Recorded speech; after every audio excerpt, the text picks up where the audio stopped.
ukiangalia kwa umakini, kuna tofauti kubwa ya wafuasi wa Mungu wa kwenye maandiko matakatifu Biblia na wafuasi wa Mungu na dini nyingi za siku za mwisho. Watu wa Mungu wa kwenye Biblia walikuwa ni watu ambao ni bright.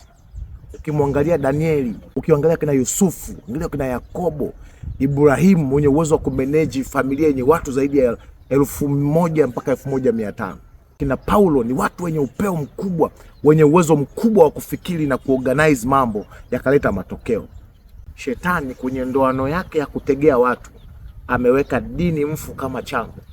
Ni dini ambazo zinazuia watu wasifikiri, zina promote hisia na miemko badala ya kupromoti kufikiri. Sikiliza, Mungu anasema njoo tusemezane, come and reason together, njoo tufikiri pamoja. Katika siku za mwisho kutakuwa na makundi mawili ya watu watakaopotoshwa na kupotoka, lakini watakao kuwa upande wa Mungu ni wale watu ambao Biblia inasema 11:32 Danieli kipengele cha 2 anasema bali watu wamjuao Mungu wao watapata nguvu na kutenda mambo makuu.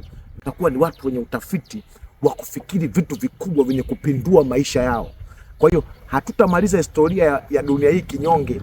Watu wa Mungu watamaliza historia ya dunia hii na nguvu kubwa na uwezo mkubwa wa kufikiri.